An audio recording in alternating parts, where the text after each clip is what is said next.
Love Island watch. No one asked for this. I just love reality TV and I want to yap about it. So here I am talking about the first season, or the first week of Love Island, season 7, USA. I go way back with Love Island. I am a UK person. I started season 3 UK. If you haven't watched Love Island season 3 or season 5 UK, it is so much fun. 5 is the best season of all time. That's where we got Maura. She's like so iconic. If you're ever like, why are people obsessed with her? She tells off all the men, which is amazing. Season 3 is good because it's before they made the no drinking, more than 2 drinks, and the no smoking rule in the villa. So everyone's just like drunk out of their minds. And if you can imagine, like, it's so heightened. And one of Prince Harry's girlfriends, like first girlfriends, is in it too, so that like brought a fun element to the villa. But yeah, I just love reality TV, and so I'm going to talk about it. And I will say, so far, the season is not giving me as good as season 6 was. There's not as big of characters right off the bat, not as good of friendships.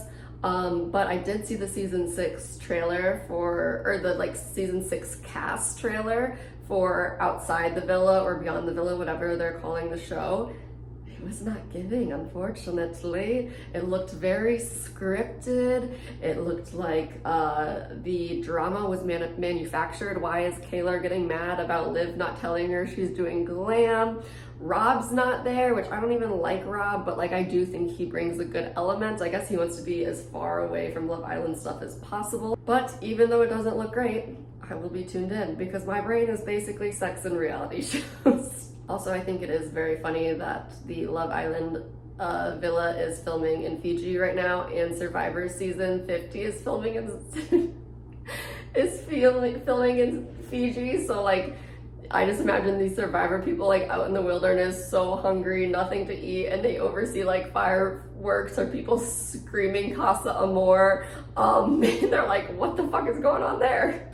The juxtaposition of reality TV shows is very fun, but I'm going to take us through all of the different people on the show and what am I thinking about them, what I see in their relationship patterns, what's toxic. Spoiler alert, basically all the men.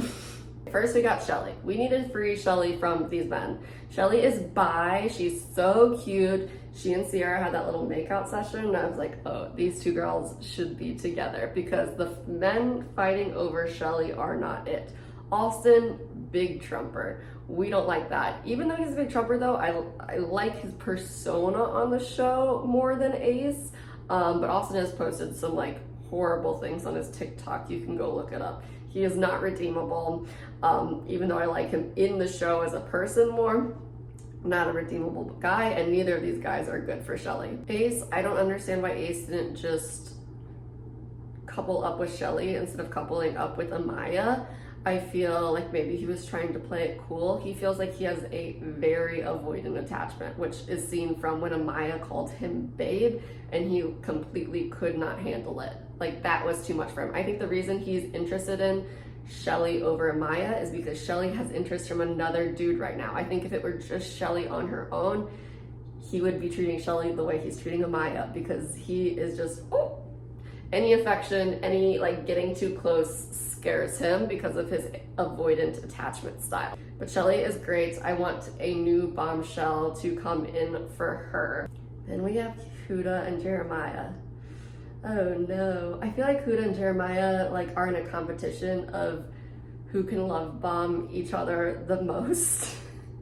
And they're both winning and both losing. They both came in and love bombed each other. I don't think Jeremiah's used to getting love bombed back. So even though Huda is matching his freak, it's like too much freak for him. I think they are both way too intense. They barely know each other.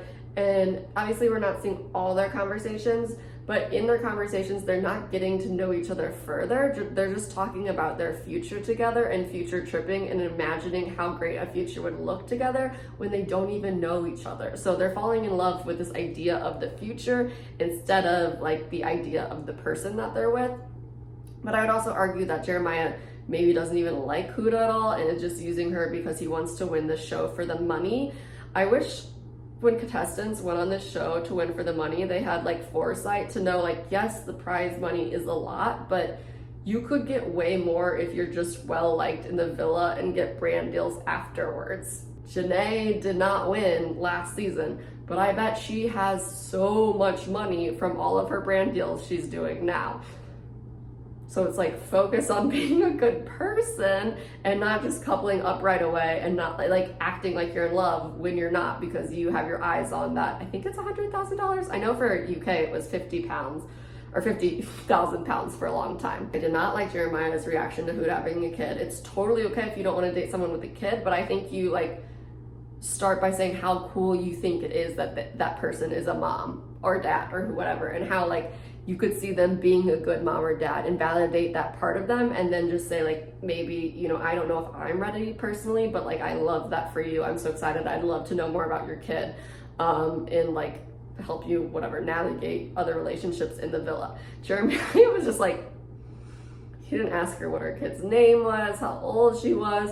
He was like, how many? By 24, he was losing his goddamn mind. Also, Huda is like romanticizing things and making things up, because they went on their water park date and they had a convo, and afterwards she took that convo back to the girls and was like, hey, he said he wants to live with me after this. When you watch the conversation at the water park, he never said that. So I think there is extreme delusion on both sides. I don't know if Jeremiah's delusion though is fueled like by the prize money, where I think Huda's delusion is fueled by she just actually does like Jeremiah and gets attached to people very quickly. I think Jeremiah has an anxious avoidant attachment, which is why he is like, you know, when she's maybe doing things with other people, like when there was maybe a kiss in one of the first challenges where maybe she kissed someone else, he was getting like really anxious and annoyed with that. But then as soon as she is more loving to him and is like, hey, you want to shower together? He's like, no, not into it. He's just a very chaotic, attached person. And last episode, he was acting like a complete child when she came over and tried to figure out what's wrong. Never listen to your boys. Your boys are always gonna stir things up when they don't need to. People think girls are messy, but the guys on Love Island always prove that it's the boys are like encouraging the guys to, you know, cheat on their partner and cost them more, or like to doubt their connection with other people. Oh, we had Belle Dash. I couldn't understand a single word she was saying. I feel like she was talking very much in Gen Z internet slang speak. I don't think the show was for her. I think she's gorgeous. And I just don't like, she's a Christian, which is totally okay, but she was not wanting to kiss some challenges at first, and then she did. She compromised her morals for Nick, and then Nick didn't even end up picking her. So 1, don't compromise your morals for other people. 2, the show might just not be for you. I think she will be better off outside of the villa. Ola. I feel like Ola is your favorite Islander's favorite Islander. Everyone else confides in her. The guys, Ace confides in her, Jeremiah confides in her. I'm trying to think who else. Nick, I think, has a sneaky little crush on her. And I watch them both in scenes, and you can see that they like clock each other all the time and like are a little giggly together. I'm like, Ola, Nick truther, they are the long game. And Ola deserves much better than Taylor. She is gorgeous, she is smart, she is stunning. That man does not appreciate her.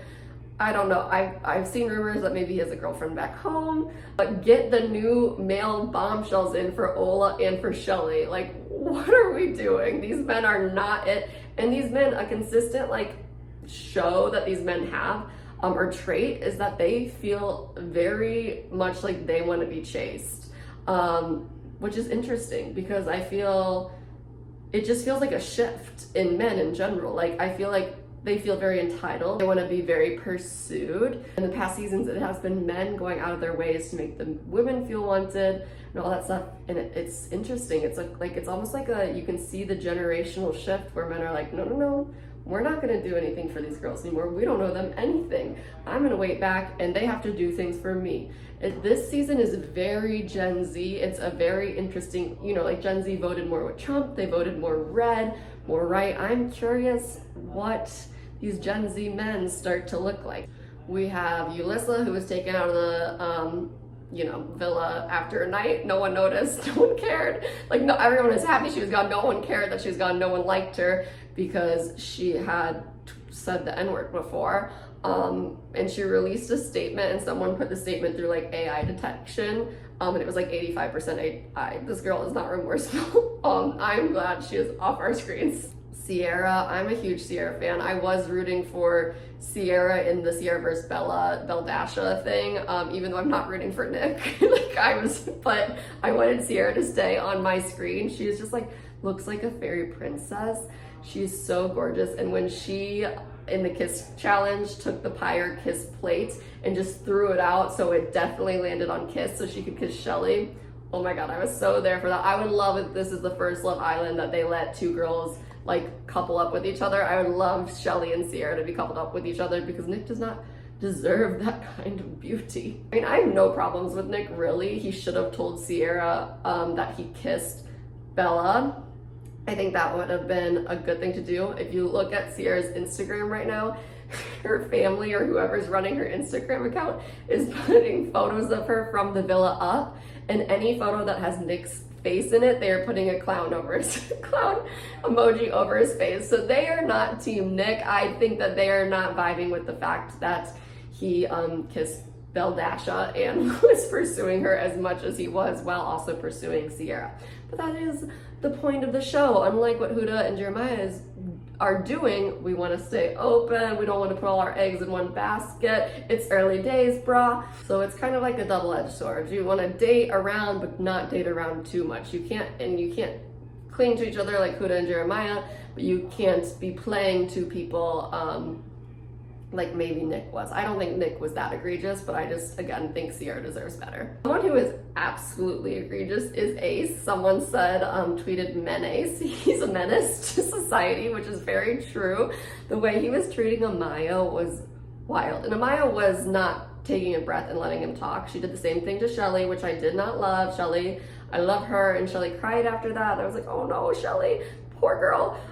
Please don't make Shelly cry. I think Amaya is just very insecure and is just very much looking for reassurance, but doesn't know how to ask for it. And so instead she starts a fight to get it. And with Ace, that obviously did not work. I do think it is weird that Ace matched with her and then immediately was like, I just want you to know.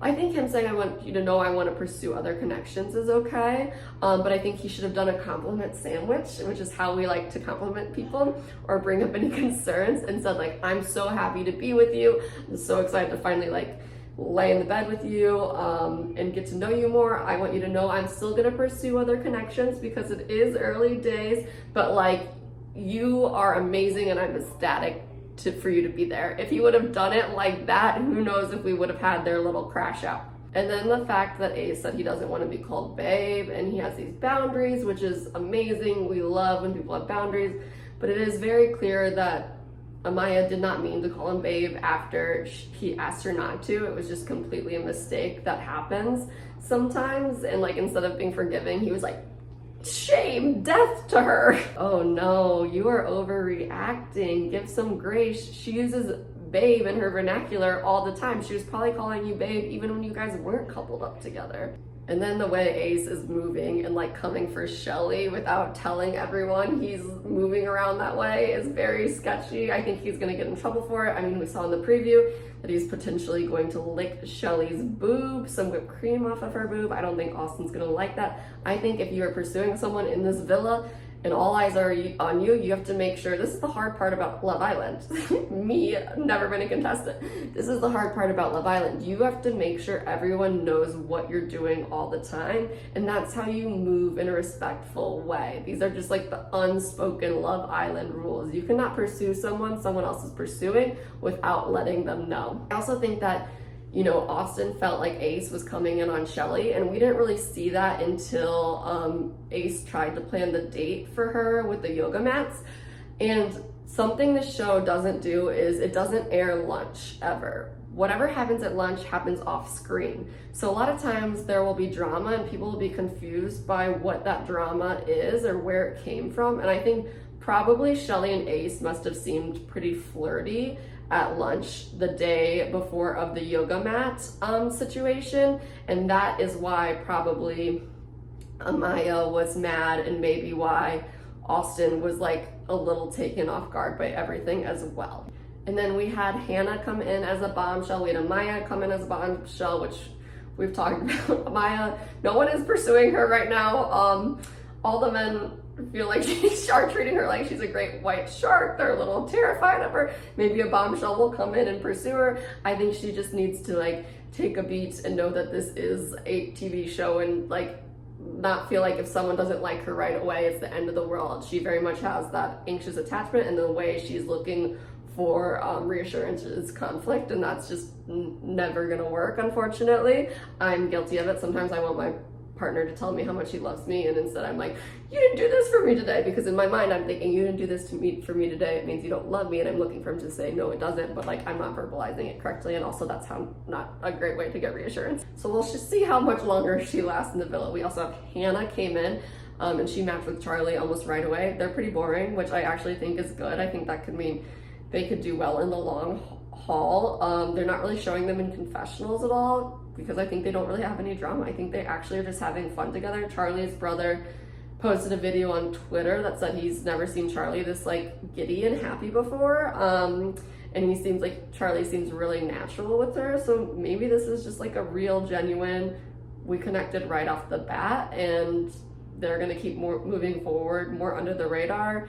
And sometimes those are the couples that make it to the end. So those are all my Love Island thoughts. Definitely hoping that they get better men in there. Some big bombshells for the girlies. And yeah, I'm just happy we're back. I wish I were on a beach in Fiji, not swimming for some reason. I don't know why they don't get in the pool. Maybe because they're microphones, but if I was around in a swimsuit all day and it was hot out, I would definitely get in the pool occasionally.